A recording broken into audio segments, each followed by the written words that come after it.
Good afternoon. Hello. Welcome to this skills building seminar. My name is Juanita Haagsma, and together with Brecht, I am chairing this seminar. I'm now just sharing my screen.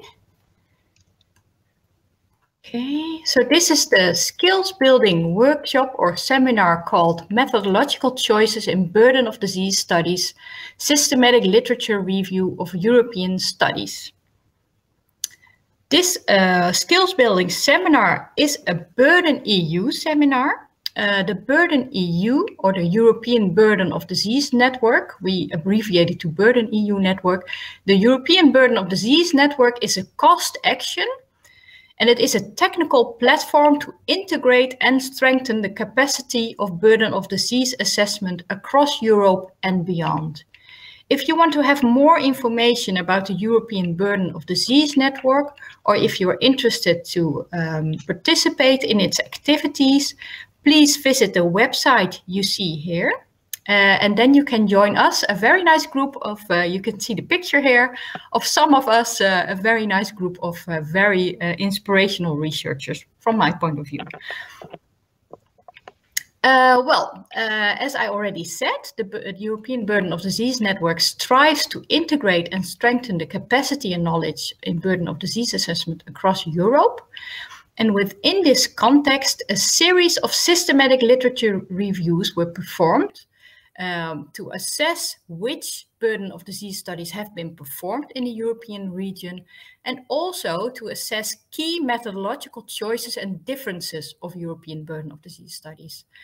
Because if you have different methodology, then we all end up with DALYs, but actually the DALYs cannot be compared, so the disability adjusted life years.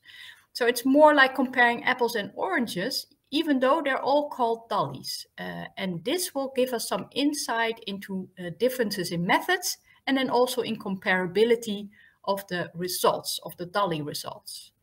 The aim of this skill building workshop or seminar are to present the methods and the preliminary results of the systematic literature reviews that have been performed. It also an aim is to provide starting points for a discussion on the implications of the findings, and also to discuss the implications for the researchers. So these are the aims of this seminar. The key messages are that shedding light on methodological approaches and data sources that have been used in European burden of disease studies should help to evaluate the comparability of the results. So are we talking about apples and apples, or are we talking about apples and oranges? A second key message is the development and use of standardized guidelines for reporting of methods that are used in these burden of disease studies may help decision makers to draw national level strategies based on more accessible burden of disease studies, because these policymakers or these decision makers then also know if they're dealing with apples or with pears or oranges. We have 3 presentations during this seminar. The first presentation is an overview of burden of disease studies in Europe. This presentation will be held by Pericles Charalampous. Pericles is a PhD candidate from the Department of Public Health, section Health Technology and Assessment and Implementation in Rotterdam, the Netherlands. The second speaker talks about estimating the risk factor attributable burden in Europe, a systematic literature review. The second speaker is Vanessa Gorasso from Science Sano and Ghent University, Belgium. Vanessa is a PhD candidate at these institutes. The third presentation will be on a systematic literature review of burden of disease studies in Europe. What are the next steps and what are the implications for researchers? And this third presentation will be held by Brecht de Vleeschouwer. Brecht is a senior epidemiologist at Science Sano and visiting professor in risk analysis at Ghent University.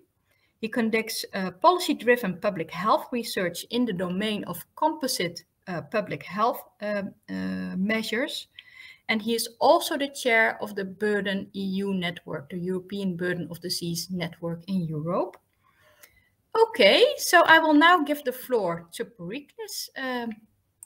Just a moment. Yes. Sorry. Yes. Yes. And do you hear me well? Perfect. Okay. Yes, thank you very much, Juanita, for the introduction.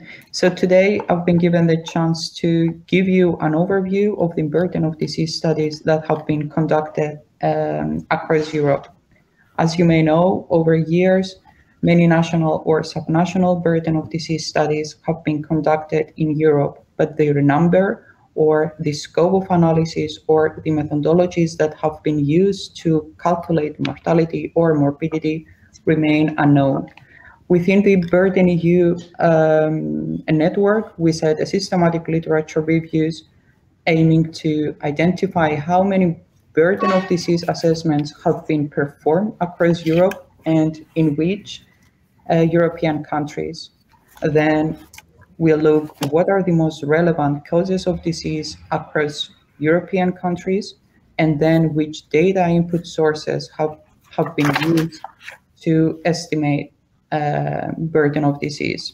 And at the end, we look which methodological approaches have been made to estimate mortality measured by years of life lost, so by alleles, and morbidity measured by years lived with disability, so YLD, due to different causes of ill. So our systematic literature reviews, we search multiple international databases, search engines, and platforms. And the search strategy was developed in collaboration with an experienced librarian from the Erasmus Medical Center.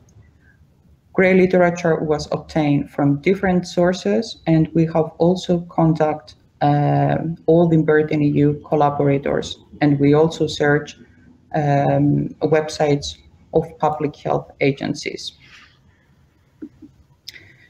Our data extraction form consists of four main groups, starting from the study characteristics of each burden of disease study, in data input sources for mortality, and in data sources for morbidity, the YLL, YLD, and DALI-specific methods, for example, choice of life table or disability weights, or incidence or prevalence-based approach for the calculations. And we also see on the methodologies dealing for uncertainty analysis.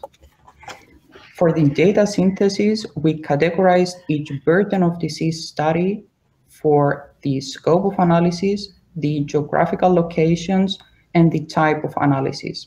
For the scope of analysis, you see overall burden of disease studies and cause-specific burden of disease studies. Overall burden of disease study is the studies that measure the impact of multiple causes of ill health covered by infectious diseases and non-communicable diseases and injuries, whereas cause-specific burden of disease studies measure the impact of a specific cause, for example, injuries. So injury-specific burden of disease study refers to studies that measure injury, the consequences of injury, and not non-communicable disease or infectious diseases. Then we categorized each burden of disease study as a multi-country or single-country burden of disease study. Multi-country burden of disease study refers to study that consisting of more than one country, and single-country burden of disease study refers to studies that consisting of one country. And at the end, we categorized each burden of disease study as a GBD, Global Burden of Disease Linked Study, or Independent Burden of Disease Study. GBD linked studies are the studies that use secondary or systematic analysis using existing global burden of disease estimates, and the independent burden of disease studies are the studies that perform own mortality or morbidity and then the DALI burden of disease estimates. So we set a series of systematic literature reviews focusing on non-communicable diseases, on injuries, and on communicable diseases. for the first systematic reviews, we screened more than 3,000 records, and we included 163 studies, out of which 89 performed an NCD-specific burden of disease assessment, and the remaining studies performed an overall burden of disease assessment. Among the 89 NCD-specific burden of disease studies, 67 were independent burden of disease studies, so studies that performed own calculations of YLL or YLD or DALYs undertaken in 22 European countries. In the second systematic review, focusing on injury burden of disease studies, we again screened more than 300 records, and we included 100 overall and injury-specific burden of disease studies, out of which 48 performed an injury-specific burden of disease assessments. And out of these 48 studies, 23 were independent burden of disease studies undertaken in 11 European countries. The third systematic review, focusing on infectious burden of disease activities, is under construction, so it's in progress. But just briefly, we screened 300 records, and we included 184 studies, out of which 96 are infectious specific burden of disease studies. In this slide, you see two figures. On the left side, you see the number of burden of disease studies on non-communicable disease specific studies by year of publication. And on the right side, you see the number of injury-specific burden of disease studies by year of publication. So what we see here is that between 1997 and 2010, the number of non-communicable disease-specific studies and the injury-specific studies consisting of all calculations, so the independent studies, was higher compared to the GBD-linked studies, whereas after 2010, GBD-linked studies are increasing. In this slide, you see two figures illustrating the number of GBD-linked and independent burden of disease studies. Again, on the left side, you see non-communicable specific studies, and in the right side, you see injury-specific studies. Here we see that the number of cardiovascular disease-specific or neoplasm-specific studies, including all types of cancer, are increased compared to the other causes of disease. Also, you see on the right side that the number of cause of injury studies are higher compared to the studies that estimate the impact of nature of injury. Yeah, just briefly some conclusions from our systematic literature review. We saw that the burden of disease methodological design choices varied between the independent burden of disease studies compared to those that use the GBD estimates. And we also saw that the YLD calculations performed between the incidence or prevalence approach, which is highly independent again on the data availability. We saw differences for the YLL calculations and the choice of life table use. We also found that in some European countries, the burden of disease approach has not yet established, and this is because of the lack of incidence or prevalence data or the harmonization of data collection processes. Yes, that was from my side, and I want to thank you all first for listening and for your attention. And I want to thank also more than 100 Burden EU collaborators for their contributions. Yes, I will give the floor back to you, Juanita, for some questions. Thank you very much. Thank you very much, Pericles, for this very nice overview and the huge task that you took on yourself to review all these studies. I don't see any questions. Oh, I see here one question. Yes. Yeah, I make it visible. It says, Pericles, why was a distinction made between GBD-related papers and independent burden of disease papers? Yes, thank you very much for the question. I think this is because we want to see an overview of the methodological choices and the calculations between the independent studies and then the GBD. So the global burden of disease has a type of standardized methods to perform these calculations, whereas independent burden of disease studies, we saw a variation on the methods and the calculations for YLLs and YLD. I hope that answered this question. Thank you, Pericles, for answering this question. I don't see any other. Oh, I have another question for you. It says, when do you expect the final results to become available of these systematic reviews? Yes, so the first systematic review focusing on non-communicable disease is under review at the European Journal of Public Health. And I hope to next month we are going to submit the injury-specific burden of disease systematic review. Yeah, so I hope very soon. Yes, I hope so too. There's one other question, and I think this is the last question, and then we'll move on to the next speaker. If there are any questions left for any of these speakers at the end of this session, there will be more time available for questions. Okay. So there's one last question for Pericles. Thanks for this nice presentation. Don't you think that due to a lack of skills and capacities, national burden of disease studies are not yet established? What are your reflections on that?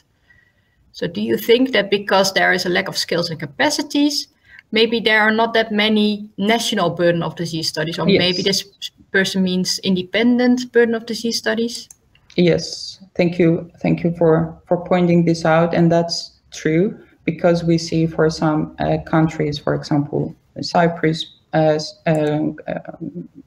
not yet published any burden of disease study because of these of the lack of skill and capacities, also of the data to perform this type of studies. I think so. Thank you, Pericles. Thank you very much for your presentation and answering the questions. So we will move on now to the next speaker, to Vanessa. And I'll make her a speaker now. Sorry. Okay. Hello, welcome everybody. So I'm going to take over the last part that concerns the literature review and is about estimating the risk factor attributable burden in European studies. So as you all might know, global burden of disease studies include a comprehensive summary of also the burden that is attributable to almost all risk factors available. And the tool that they use and the method they use is the comparative risk assessment. We have seen that this is used for many other in many other studies, but we wanted to explore what are the methodological choices that also national and subnational burden of disease assessment will carry in the same framework. So that's why we conducted a systematic literature review to help to identify and summarize these methodological differences. So our aims and objectives are to first identify this burden and categorize them to see how many of these assessments have been conducted and which kind of risk factors were explored. But also we want to see which are the methods used and if the methodology differences are relevant within the studies. So the methods are pretty similar to the one that Pericles described to you. We used a very similar search strategy, but we included also terms that were referring to comparative risk assessment, health impact assessments, mortality attributable burden, prevalence attributable to risk factors. And we searched the same databases, so peer review literature datasets, like PubMed, Web of Science, Embase, and some other indexed gray literature. And moreover, we also included the screening of public health agency. And one of what I think it's the most added value of our research is that we consulted also the members of our Burden EU cost action that could add some more national studies that maybe are in their own language, so non-English papers. So we were able to reach out to a bigger sample. So some results, myself together with Joanna Morgado, we did the screening of more than 8,000 records. And as you can see, then starting from 8,000, the actual included full text was very small. And that was because we had to exclude a lot of paper that were assessing the attributable burden, the attributable health burden of risk factors, but they were not, let's say, go into YLDs or YLL or DALYs. So they were stopping to mortality attributable to risk factor or prevalence attributable to risk factors. So that's already one conclusion. I would say that maybe we would need to explore more or help conducting more attributable burden assessments that go into DALYs. In this slide, you see some basic informations from the results we found. So we included finally 111 studies. And in the same way as Pericles was explaining, we categorize them in national studies, so single country studies, and more global studies or more regional study, like, for example, European or Nordic region. And in the figure, you see the development of the studies throughout the years. And again, we use the categorization of secondary data analysis. So as Pericles was explaining before, these are studies that analyzed estimates that were already computed by GBD or WHO. And then the own burden of disease computation. So these are studies that instead carried the assessment by themselves. And similarly, to what Pericles was presenting before, we see that there is an exponential increase in secondary data analysis assessments in the last years. So focusing on risk factors, we noticed that behavioral risk factors are the most investigated, and that the majority of publication are assessing the burden attributable to tobacco and alcohol use. And secondly, we see that dietary risk, physical activity, and alcohol use are more likely to be part of studies that compute their own burden of disease estimates. And for example, we also see that noise was investigated only within studies that develop own DALY's computations. Again, looking at specific risk factors methodologies. So we know that in the computation of comparative risk assessment and attributable burden, we use relative risk functions to go from the exposure to the outcome. And in here, we see that the great majority uses relative risks. So 88% of the included studies uses relative risks. But there are many I think there is a disagreement in the terminology used or in the sources that are used. For example, you see some in the first table that they are computing the burden attributable to pollution. So these are coming from meta-analysis. There are others that come from single studies, relative risk coming from single studies, like in the table underneath that compute odds ratio, or again, some more even more specific connection between exposure and outcome. So for example, in this study, they used dose response curves because they were investigating the impact of one specific component in a component of meat, if I remember correctly. So the exposure to this malignant component. And again, the use of population attributable fraction, very important for the computation of attributable burden. So the great majority uses this type of equation to calculate the burden. And so 89% of the included studies use the population attributable fraction formula. But also here we see a bit of a disagreement, or maybe not disagreement, but different type of writing down this or expressing this functions. So I put here a few examples that if we look at them at the first sight, we might see that they are different equations, but they actually come up to the same conclusions.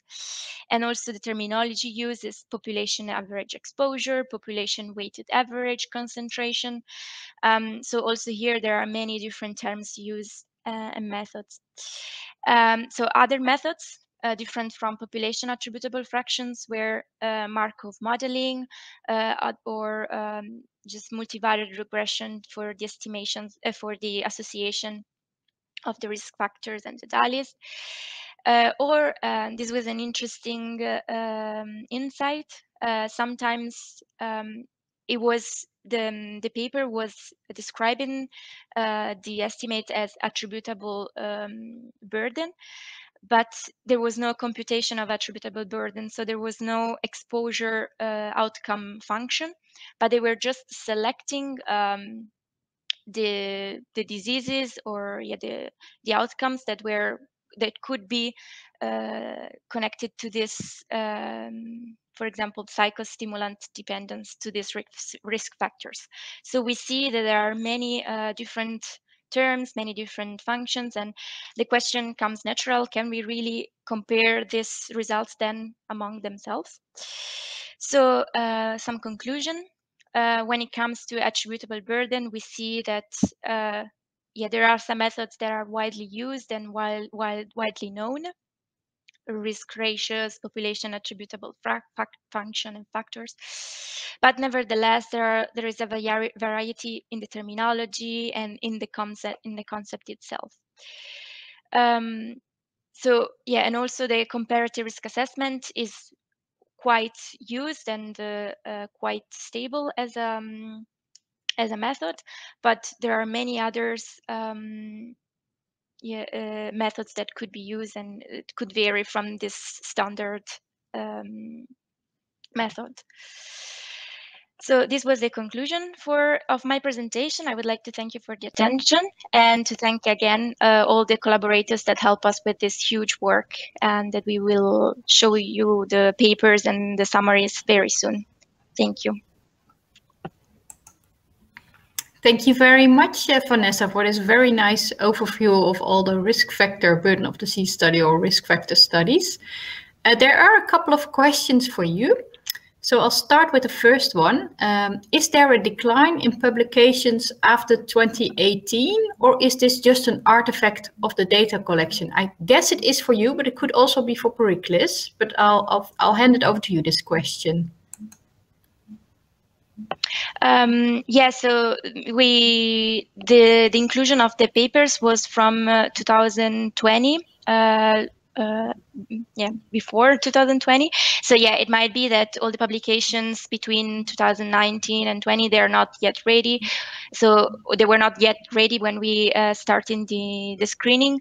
So that could be a factor. I believe that Pericles, he updated his searches. So he did the last run in 2021. Thank you, Vanessa. There's also a second question. Were socioeconomic risk factors also considered? So, for instance, level of education and employment in the studies that you have included? Well, if I remember correctly, there was just one study that was assessing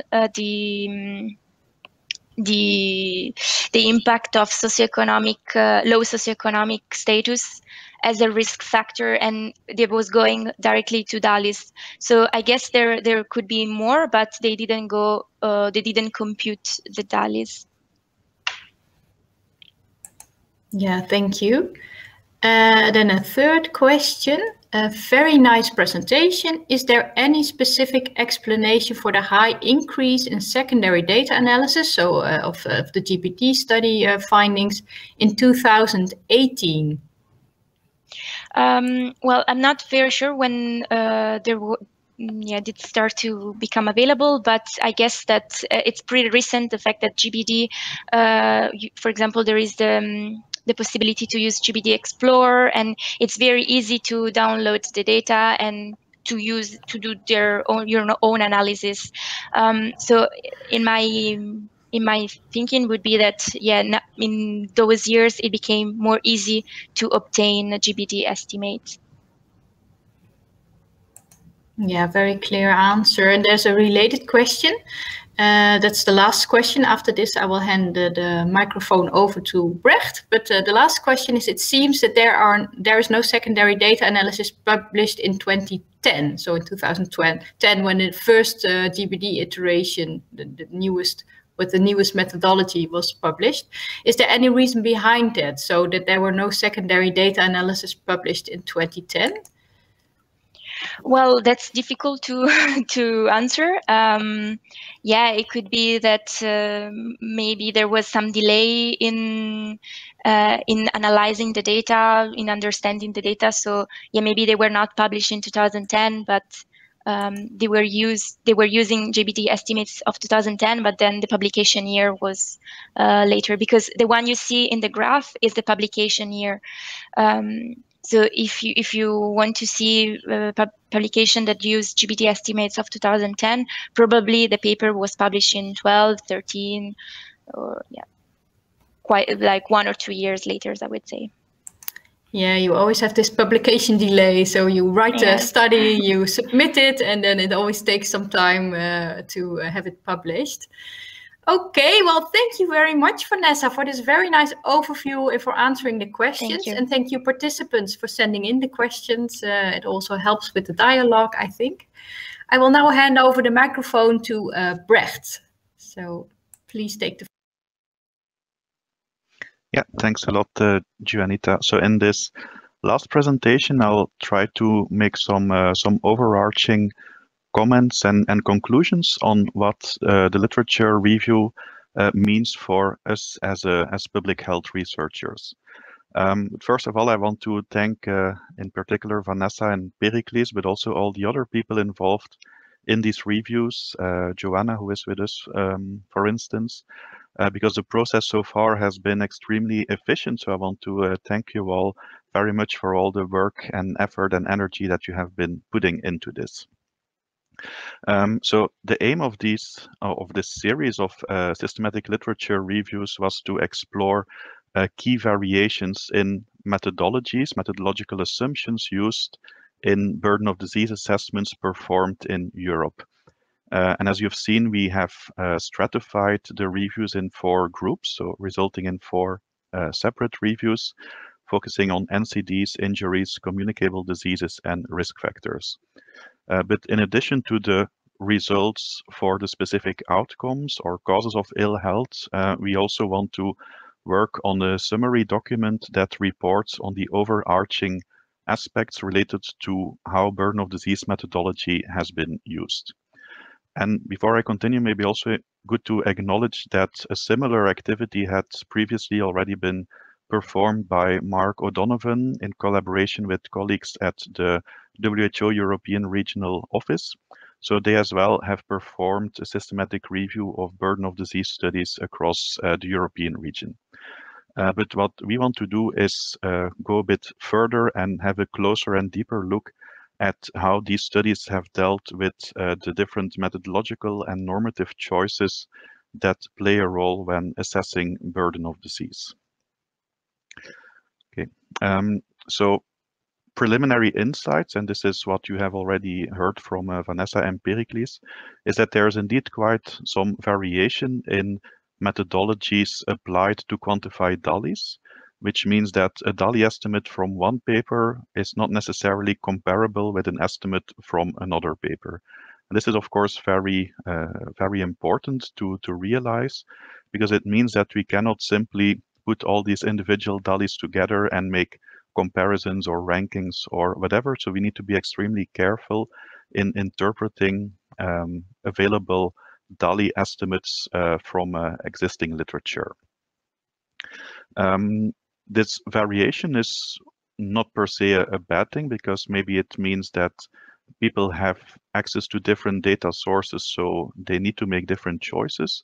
But what is maybe more important is that we also find a lot of inconsistencies in how methods and specific assumptions are reported. And this is more worrisome because it means that the publications themselves don't provide all the information we need to fully understand how the DALYs were calculated. And this is, of course, very, very crucial, because if we don't know how they are calculated, it's even more difficult to start comparing different estimates.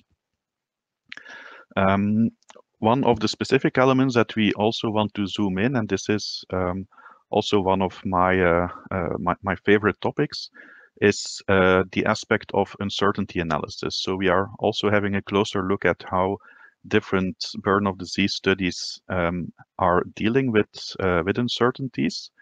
And there we find that a systematic assessment of uncertainty is still quite uncommon. Here I have some results from the review on the non-communicable diseases. We see that parameter uncertainty has been considered in less than half of all papers, and parameter uncertainty relates to a lack of precision, a lack of sufficient knowledge on the exact value of each of the parameters that go into the DALY calculation, such as your incidence, prevalence, disability rate, etc. We also see that less than 1 in 5 papers had a closer look at model and methodological uncertainty. And these are structural aspects for which there may or may not be a correct answer, but they can often have a very important impact on the final results. So in a nutshell, we see that the assessment of uncertainty is still not an integral part of DALY calculation studies. When uncertainty is assessed, then we also very often see that it's being described with very inconsistent nomenclature. So just by reading the method section, it's sometimes not yet possible to understand what exactly they have done, because they use words that have different meanings in different papers. So it's sometimes necessary to even have a look at the calculations or the formulas to really see what exactly was done. Okay. So based on these insights, we would like to propose an idea for a solution to this. So we feel that the results of the different reviews show that there is indeed a need for standardized reporting guidelines for DALY calculations, for DALY estimates. And these guidelines can come in the form of a checklist or a reporting protocol, such as the PRISMA guidelines or the consort statement, etc. So any of the other guidelines that you are familiar with. And we have in the past year taken the effort in setting up an activity to indeed develop a checklist that aims to guide researchers in how they can report DALI estimates. We believe that such a checklist would be very needed, also because it would serve different purposes. The main purpose, of course, as already mentioned, it will increase transparency and consistency in reporting, because researchers will know which elements to report on and how to report or describe the different elements. And by doing so, they will also increase comparability in burden of disease studies, because the different studies using this checklist will have their methodology described in a complete and standardized way. But in an indirect way, it will also be able to serve as an educational tool, because many of the assumptions that go into DALI calculations are, to our insight, not always very well known to researchers. So by creating a common list or overview of different methodological assumptions, it will also help them to better understand how DALIs can be calculated and what the different choices are, assumptions are that need to be made and need to be made explicit. So we believe that this is a very valuable activity to pursue. We have in our core group developed a roadmap, a methodology to work towards this checklist. And this started by making a critical appraisal of existing checklists. So we had a careful look at different checklists or reporting guidelines that we are familiar with to see how different guidelines have been developed, how they are structured, etc., to start creating our own ideas of how we could structure our own checklist. We have drafted a very initial version, which was also used as part of our training school on burden of disease, and continued discussing on the methodology within our core group. In future iterations, we will work through the establishment of a task force that will take up the work on the checklist, and which at some point will also include external members, so members from outside our core group and our own network. Once we have an initial protocol or checklist developed, we will test it on our own publications, see how it works in practice, and refine where needed. The checklist will, of course, be published together with a manuscript that describes the development of the checklist, but also how it should be interpreted and used. And then we also aim to evaluate the checklist a couple of years after publication to see how people have put it into practice and make further refinements to the checklist where needed. Okay, so we are not yet in a stage where we have a solid draft of the checklist, but it will contain the following elements. So it will contain questions that require the researcher to describe the setting, the reference, location, year, etc. of the study, to describe the data inputs that were used, and then a number of elements related to the DALI methodology, ranging from the perspective of the calculation, incidence versus prevalence, the explicit description of the residual life expectancy table, and then descriptions of the disease model used, disability weights, comorbidity adjustments, and social weighting. And it will also include questions on how uncertainty has been dealt with. The checklist itself will look a bit similar to the CHEERS checklist that I'm showing here, which deals with cost effectiveness analysis. But the idea is to have a number of recommendations on what and how things should be described, and with a place to report the page and the line numbers of the manuscript to indicate that these elements have indeed been described. Okay, so what are the next steps in this process? As mentioned, we will continue our task force meetings to work towards a first solid draft. We will then continue by expanding our task force membership and work towards the evaluation of the draft checklist. We aim to have the publication ready, submission ready in the course of 2022. And of course, if you want to stay informed about the progress of this activity and other activities within our network, please keep an eye on our website or our newsletters and updates if you are a member of our network. Right, so with that, I want to thank you all once again and happy to take any questions. Thank you.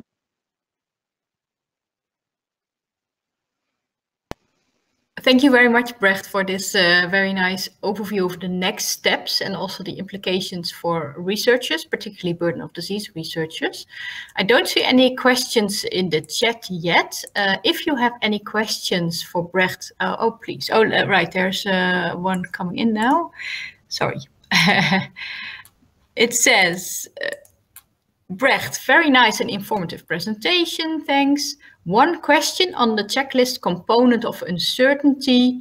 Would that cover for while L and while the estimates? Yeah, definitely. Yes. So it covers the entire DALI metric. Uncertainty analysis is often also not specifically linked to just while L or just while D. So it will indeed be an overarching set of questions. Thank you. Yes, and the second question, have you also inspected if these DALI analysis can be translated to cost estimates? I saw papers taking DALIs from GBD and multiplying them by some fixed parameters like GDP per capita. So could you use those also? So can you use the DALI analysis and translate them into cost analysis or cost estimates? Yeah. I can take that if okay. So it's indeed a common, or a question that pops up from time to time. And but health economists tend to disagree. They disagree on many things, but they also disagree on whether or not this is a correct thing to do. And if we want to do it, then how exactly we should do it. But indeed, a simple rule of thumb, which is not uncommonly used, is to consider that one DALI, so one healthy life year that is lost, that this corresponds to the value of the GDP per capita. So how much in average one person in your country contributes to the overall gross domestic product. So then one healthy life year is translated into this monetary value just by multiplying the DALIs with the GDP per capita. But other health economists would disagree with this and would prefer to use methods based on value of statistical life and life years, which is a different approach and can lead to quite different estimates. But again, it's not uncommon that this is done mainly because it's a very simple and very easy thing to do. It, of course, then not reflects the entire economic impact of diseases. It is often more a reflection of, say, productivity losses, more or less. But it, of course, is not a good reflection of the direct medical impacts that diseases cause. Thank you. Thank you, Brecht, for this very informative answer. Just a quick question. So in case people use DALI estimates and then calculate costs from them, do you think that should also be part of the reporting guidelines that you are making now?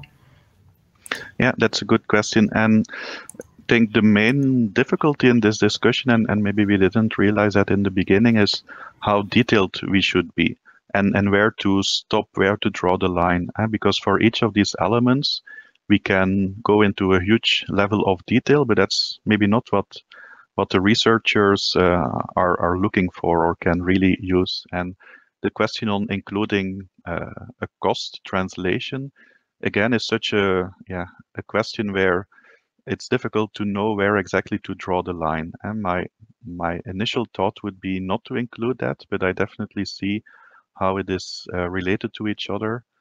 But hopefully these questions will also find an answer through the evaluation process that we will perform based on the draft guidelines. And then once it is published, we will also see how people are using it. And based on that, we can indeed identify avenues for further expansion of the checklist, or maybe further abbreviation, shortening of the checklist for things that are not used or not correctly understood. Thank you, Brecht. I don't see any other questions. Maybe related to this, I have a question for you, because now we just talked about the cost calculations from DALIs, but from my experience, you have very different methodology steps for instance, non-communicable diseases versus, for instance, injuries. For injury burden of disease estimates, you need very particular steps in methodology. Should those also be part of the checklist? So would you have a sort of special part for injury related? It's of course related to what you already explained, but these specific methodological steps, which are actually very generic because they're for all injury burden of disease studies or non-communicable burden of disease studies, but they're also very specific. Yeah, very valid point. And the same would also go for risk factors, for instance, where the methodology goes beyond the very basics of DALI calculations. So we've discussed this in the group, and then a possible solution could be to have an add-on or an annex, or even a separate checklist that deals with the specific questions for injury burden assessment, or with the specific questions for risk factor burden assessment. Because indeed, this is not captured in the overall framework, but it requires some additional methodological steps to be documented. So having it as a separate or an add-on checklist would indeed be the most viable way forward, I think. Thanks, Brecht. I now see that there's also a question in the chat function. It says, thanks for a nice presentation. It's from Jose Penalvo. Do you know if IHME or WHO is also working on similar standardization of DALIs? And now I don't know if you mean standardization of the DALIs or standardization of reporting of DALIs, but maybe you could answer this question. Yeah, sure. So to my knowledge, at least, they are not working on similar checklists. Of course, if I would be in their shoes, I would not be totally concerned by this, because they have their own internal standardized way of doing everything. So for the work that they are doing themselves, it is not needed to have this checklist, because they have their own descriptions in their methodological papers and annexes of the work that they are doing. So here with this activity and with this activity, we want to have a tool that can be used by different groups who, for whatever reason, decide to apply different methodologies or different assumptions to calculate DALIs. On the other hand, we do know, of course, that IHME, in collaboration with WHO, developed the GATHER statement, which deals with estimates of global health estimates. So for our checklist, we carefully need to document how these two checklists can contribute to each other, can go hand in hand. The GATHER statement deals more with data inputs and modeling, not with the specificities of DALIs per se. So in any case, we need to make sure that the two can go hand in hand. But very good question, Jose. Thanks. Thank you, Brecht. Yes, so it's very good to have these both these checklists or these reporting guidelines to exist. And you can use them at the same time, and they will add information rather than deplete the information. I have a last question, or maybe there are some other questions coming up. So if you still have questions, please ask them. This question asks, just wondering, for the items suggested on the checklist, Was that suggested by experts or referred to any existing reports? Mm-hmm. Yeah, so the items there, it's a mix of the two. We before the systematic reviews that we have been performing, there were some other systematic reviews of burden of disease studies. So I mentioned already the one by Mark O'Donovan, but there were some others as well. So we've also had a careful look at which elements were included in those systematic reviews, plus then the data extraction elements that we included in our systematic reviews. And in addition to that, our own expert judgment on which elements to include and how to formulate them. So the answer would be that, yeah, so far it has been a mix of the two. Thank you, Brecht. I don't see any other questions, not in the chat function and also not in the Q&A function.